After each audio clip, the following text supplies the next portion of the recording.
السلام علیکم ورحمۃ اللہ وبرکاتہ۔ نحمده ونصلی علی رسوله الکریم، اما بعد، اعوذ باللہ من الشیطان الرجیم، بسم اللہ الرحمن الرحیم۔ شہر رمضان الذی انزل فیہ القرآن ھدی للناس وبینات من الھدی والفرقان فمن شہد منکم الشہر فلیصم۔ وقال النبی صلی اللہ علیہ وسلم من صام فی رمضان ایمانا واحتسابا غفر له ما تقدم من ذنبه، او کما قال علیہ الصلاۃ والسلام۔ میرے محترم بزرگوں اور عزیز ساتھیوں، اللہ تبارک و تعالی نے ہمارے لیے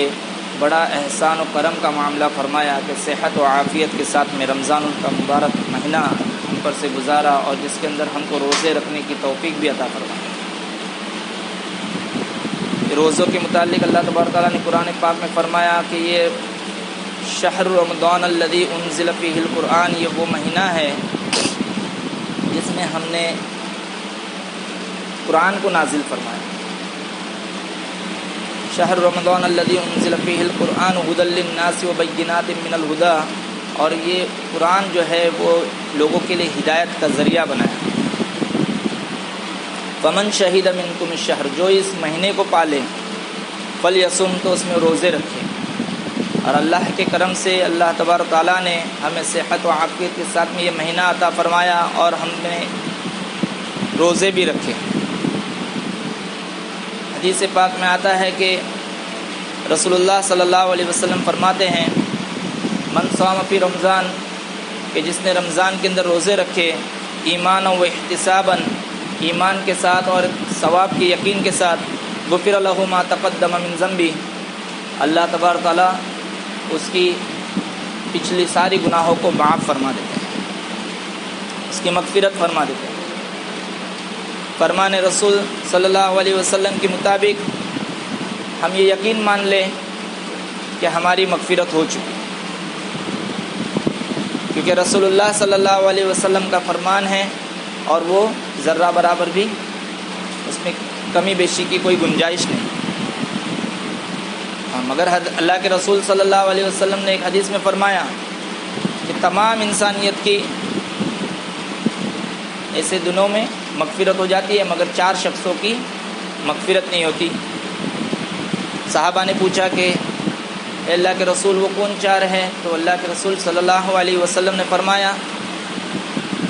کہ وہ 4 شخص ایسے ہیں کہ ایک شراب کا عادی ہو، دوسرا والدین کا نافرمان ہو، تیسرا قطع رحمی یعنی رشتوں کو توڑنے والا ہو، اور چوتھا کینہ رکھنے والا ہو۔ بغض، کینہ، نفرت رکھنے والوں کی مغفرت نہیں ہو۔ ایسے مبارک دنوں میں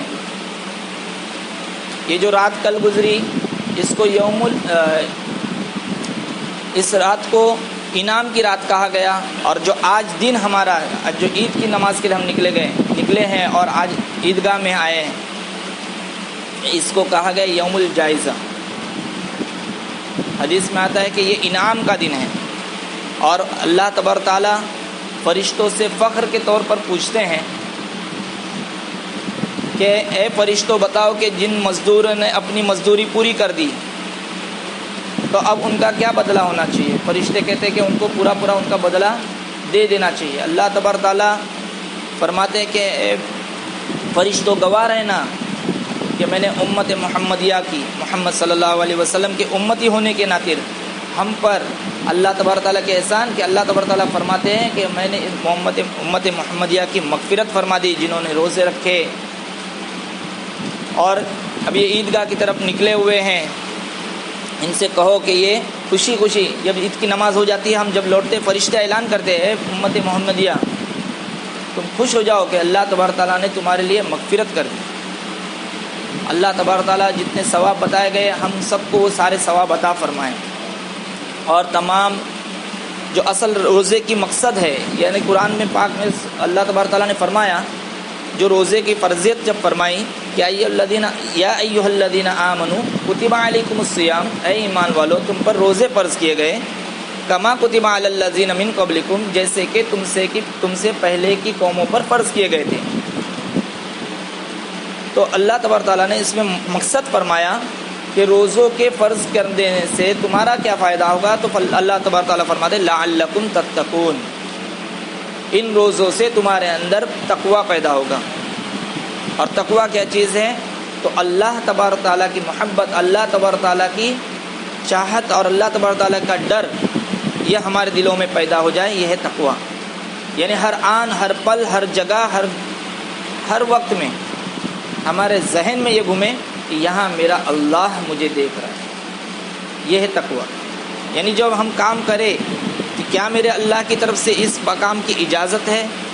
کہ میں یہ کام کر سکوں یا نہ کروں، اور اس اعتبار سے میں کام سے رک جاتا ہوں یا کر لیتا ہوں، یہ ہے تقوی۔ یعنی اللہ کی طرف سے اجازت ہے کرنے کی تو میں کر رہا ہوں، اللہ کی طرف سے منع ہے کرنے سے رک جانے کی اور میں رک جاتا ہوں، تو یہ ہے تقوی۔ اللہ تبارک تعالیٰ ہم سب کو یہ عمل کرنے کی توفیق عطا فرمائے۔ اور یہ دیکھے کہ اگر ہمارے اندر تقوی پیدا ہوا ہے تو یعنی ہمارے روزے قبول ہو گئے۔ اور اس لیے کہ دیکھیے، جیسے ایک مثال کے طور پر ہم کبھی کسی چیز کا ایگزام دیتے ہیں تو مقصد ہوتا ہے کہ اس ایگزام دینے کے بعد ہمیں جو حاصل ہونا ہے، یعنی کوئی نوکری ہے یا کسی چیز میں ایڈمیشن ہونا ہے، وہ چیز ایڈمیشن ہو جاتا ہے تو ہم سمجھتے ہیں ہاں ہمارے پڑھنا، ہمارا رزلٹ، ہمارا کامیابی ہو، اس لیے کہ ہمیں جو مقصود تھا وہ حاصل ہوا۔ یہاں رسول اللہ تبارک تعالیٰ نے فرمایا کہ یہاں تمہیں جو مقصود ہے وہ ہے تقوی۔ ہمارے اندر تقوی اگر پیدا ہو گیا تو 30 دن کے روزے ہمارے کامیاب ہوئے۔ اور اگر ہمارے اندر تقوی نہیں پیدا ہوا ہے تو ہمیں ابھی سمجھنا چاہیے کہ ہمارے اندر کچھ کمی بیشی رہ گئی، تو اللہ تبارک تعالیٰ نے ایک بہت بڑا دروازہ ہم سب کے لیے کھول رکھا ہے کہ اللہ کے رسول سے فرمایا کہ کہہ دیجئے میرے امتیوں سے، میرے بندوں سے، لا تقنطوا من رحمت اللہ، میری رحمت سے مایوس مت ہونا، ان اللہ یغفر الذنوب جميعا، اللہ تبارک تعالیٰ بڑا معاف کرنے والا ہے۔ تو اگر ہمارے اندر تقوی ابھی بھی نہیں پیدا ہوا، اب بھی ہم توبہ کر لے، استغفار پڑھ لے، تو اللہ کی ذات سے امید ہے کہ ہماری تمام گناہوں کو اب بھی اللہ معاف کرے۔ اس لیے کہ یہ رمضان کا جو مبارک مہینہ کے بارے میں ایک مرتبہ جب رمضان کا مہینہ قریب آیا تو حضور صلی اللہ علیہ وسلم جب ممبر پر تشریف لینے گئے اور بیان کرنا چاہ رہے تھے تو پہلے سیڑھی پر جب قدم رکھا تو فرمایا آمین، پھر دوسری سیڑھی پر جب قدم رکھا تو پھر فرمایا آمین، پھر تیسری سیڑھی پر جب قدم رکھا تو پھر فرمایا آمین۔ صحابہ رضی اللہ عنہم اجمعین نے خطبہ ہو جانے کے بعد رسول خدا صلی اللہ علیہ وسلم سے پوچھا کہ اللہ کے رسول، ہم نے آج آپ کو وہ عمل کرتے ہوئے دیکھا جو اس سے پہلے کبھی نہیں دیکھا تھا۔ اللہ کے رسول نے فرمایا کہ جس وقت میں نے پہلی سیڑھی پر قدم رکھا تو حضرت جبرائیل علیہ السلام سامنے آئے اور انہوں نے کہا ہلاک ہو جائے، برباد ہو جائے وہ شخص جس کے سامنے رمضان کا مہینہ گزرے اور وہ اس کی مغفرت نہ ہو۔ ہمارے پیارے نبی صلی اللہ علیہ وسلم نے فرمایا آمین۔ دوسری سیڑھی پر جب قدم رکھا تو حضرت جبرائیل علیہ السلام نے کہا کہ جس کے سامنے آپ کا ذکر ہو، یعنی رسول اللہ صلی اللہ علیہ وسلم کا ذکر ہو اور وہ آپ پر درود نہ بھیجے، ہلاک ہو جائے وہ شخص جس کے سامنے آپ کا ذکر ہو، آپ کے بارے میں تذکرہ ہو اور وہ آپ پر درود نہ بھیجے، سلام نہ بھیجے۔ رسول خدا صلی اللہ علیہ وسلم نے فرمایا آمین۔ پھر تیسری سیڑھی پر جب قدم رکھا تو جبرائیل علیہ السلام نے کہا کہ ہلاک ہو جائے، برباد ہو جائے وہ شخص جس کے سامنے اس کے والدین میں سے کوئی یا دونوں بڑھاپے کی عمر کو پہنچ جائے اور ان کی خدمت کر کے جنت کا مستحق نہ بن جائے۔ حضور اکرم صلی اللہ علیہ وسلم نے فرمایا آمین۔ غور اور فکر کرنے کی تینوں چیزیں ہیں کہ رمضان المبارک کا بابرکت مہینہ وہ ایسا کہ اگر اس میں کسی کی مغفرت نہ ہو تو جبرائیل علیہ السلام کی بد دعا اور اس کو اور پختہ کرنے والی نبیوں کے سردار ہمارے پیارے نبی محمد صلی اللہ علیہ وسلم کی آمین، یعنی اس کے اندر ہماری ہلاکت کا کوئی تردد نہیں ہے بس میں۔ یعنی جس شخص کی اگر مغفرت نہ ہوئی ایسے وقت میں کہ رمضان المبارک کا بابرکت مہینہ اس کے سامنے سے گزر جائے تو بددعائے جبرائیل اور آمین رسول بہت بڑی بددعا ہو جائے گی. اللہ ہم سب کی حفاظت فرمائے اور ہم سب کی مغفرت فرمائے. دوسری جو چیز اس میں فرمائی وہ رسول اللہ صلی اللہ علیہ وسلم کا ذکر ہو، یعنی نبی پاک علیہ الصلوۃ والسلام کا نام لیا جائے یا ان کے بارے میں تذکرہ ہو اور ایک انسان اس وقت میں درود نہ پڑھے تو اس کی ہلاکت اور بربادی کے اندر کوئی تردد نہیں، یقینی طور پر وہ ہلاک و برباد ہو. تیسرا وہ شخص فرمایا کہ والدین ہیں، والدین میں سے کوئی ایک ہے بڑھاپے کے عمر کو پہنچ جائے اور ان کی جو ہے خدمت کر کے ایک انسان جنت کا مستحق نہیں بن پایا تو پھر اس کی ہلاکت وہ برباد ہو گیا، اس لیے کہ حضرت جبرائیل علیہ السلام کی بددعا ہے اور رسول خدا صلی اللہ علیہ وسلم کی آمین ہے. اور اس بات کو والدین کے متعلق سے میں تھوڑا بتا دوں کہ اللہ تبارک تعالیٰ نے فرمایا وَقَضَىٰ رَبُّكَ أَلَّا تَعْبُدُوا إِلَّا إِيَّاهُ وَبِالْوَالِدَيْنِ إِحْسَانًا. اللہ تبارک تعالیٰ 15ویں پارے میں جہاں فرماتے ہیں کہ اے میرے بندو وَقَضَىٰ رَبُّكَ أَلَّا تَعْبُدُوا،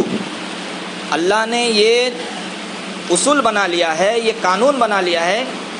کہ اللہ تعبدوا الا اللہ، اللہ کے سوا کسی کی عبادت نہ کرو. وَقَضَىٰ رَبُّكَ أَلَّا تَعْبُدُوا إِلَّا اللَّهَ، جہاں فرمایا کہ اپنی میری عبادت کے علاوہ کسی کی عبادت نہ کرو، اس کے بعد جو حکم فرمانا ہے تو نہ نماز کا فرمایا نہ زکوٰۃ کا فرمایا تو کیا فرمایا وَبِالْوَالِدَيْنِ إِحْسَانًا، کہ والدین کے ساتھ میں احسان کا کام کرو، یعنی ان کی فرما برداری کرو. آگے فرمایا وَبِالْوَالِدَيْنِ إِحْسَانًا إِمَّا يَبْلُغَنَّ عِندَكَ الْكِبَرَ، اگر ان میں سے کوئی بڑھاپے کی عمر کو پہنچ جائے، أَوْ كِلَاهُمَا، یا دونوں کے دونوں بڑھاپے کی عمر کو پہنچ جائے، فَلَا تَقُلْ لَهُمَا اُفْ، تو ان سے آپ اف تک نہ کہیے. یہ اف جو ورڈ عربی میں استعمال ہوا یہ وہ ادنا سے ادنا لفظ ہے جو والدین کے لیے نہیں بلکہ کسی کے لیے بھی آپ مطلب آپ ناپسندیدگی کا اظہار کرنا چاہو تو جیسے یہ کہتے ہیں، یہ لفظ ہے ارے تم کو کیا بولو گی، یہ الفاظ کے اندر جو اللہ نے تبارک تعالیٰ نے قرآن پاک میں نازل فرما کر کہا کہ وَلَا تَقُلْ لَهُمَا اُفْ، تمہیں اجازت نہیں کہ تم ان کو اف کہو، اس لیے کہ اب وہ بڑھاپے کی عمر کو پہنچ گئے، بچپنے والی حرکتیں کر سکتے ہیں. اور ان کی یہ بچپنے والی حرکت میں نے واقعات میں پڑھا تھا کہ بزرگوں نے لکھا ہے کہ جس طریقے سے ایک بچہ ہوتا ہے وہ اپنے والد سے پوچھتا ہے ابو وہ کیا ہے، وہ کہتے ہیں بیٹا وہ کوا ہے. پھر وہ تھوڑی دیر بعد پھر کبھی پوچھ لیتا ہے تو ابو پیارے سے پھر سر پہ ہاتھ رکھ کے پوچھتے ہیں ابو وہ کیا ہے، تو وہ کیا کہتا ہے ابو وہ کوا ہے، بیٹا وہ کوا ہے. پھر کبھی پھر وہ پوچھے تو ہم نے غور کیا ہے اور آپ سب کا تجربہ ہے، ہم سب کا تجربہ ہے کہ باپ پیار و محبت سے ہی کہتا ہے کہ ابو کیا ہے تو باپ کہتا ہے بیٹا وہ کوا ہے. مگر بزرگ کہتے ہیں، اولیاء اکرام نے لکھا ہے کہ جب یہ باپ کبھی کسی وقت میں بچے سے پوچھتا ہے بڑھاپے کے عمر میں کہ بیٹا وہ دیکھ سامنے کیا رکھا ہوا ہے، تو کبھی بچے نے بول بھی دیا تو کیا بولیں گے وہ پین ہے. دوسری بار پوچھا تو ارے بول چکا تھا نا تمہارے کو پین ہے. یہ الفاظ یہ اف سے تو بہت زیادہ آگے کی چلے گئے. یہ ہلاکت کے اندر کوئی تردد نہیں، اس لیے کہ رسول اللہ صلی اللہ علیہ وسلم نے فرمایا کہ جبرائیل علیہ السلام نے بددعا دی اور حضور صلی اللہ علیہ وسلم نے آمین کہا. کیوں؟ اس لیے کیونکہ اللہ کے رسول ایک حدیث میں فرماتے ہیں کہ اللہ کے رسول سے ایک صحابی نے آ کے پوچھا ما حق الوالدین، والدین کا حق کیا ہے؟ اللہ کے رسول نے فرمایا ہما جنتک و نارک، وہی تیری جنت ہے وہی تیری جہنم. یعنی مفسرین اکرام لکھتے ہیں کہ اگر خدمت کر لی، ان کو راضی کر لیا تو تیری جنت بن گئی، اور اگر ان کی نافرمانی کی، ان کو اذیت پہنچائی، ان کو تکلیف دی تو تیری جہنم بن گئی. اسی طریقے سے حدیث میں فرمایا کہ ماؤں کے پیروں تلے جنت ہے اور باپ جو ہے وہ جنت کا دروازہ ہے۔ یہ مختصراً بات تفسیر میں آ گئی کہ والدین کے بارے میں متعلق، اس لیے کہ بہت ضروری چیز ہے۔ عید کے متعلق ابھی جیسے میں نے بتایا یہ مغفرت کا دن ہے، اللہ تبارک و تعالیٰ سے دعا ہے کہ ہم سب کی مغفرت فرمائے۔ وقت ہو چکا ہے، انشاءاللہ نماز کا تھوڑا سا مختصر طریقہ بتا دیتا ہوں، پھر نماز شروع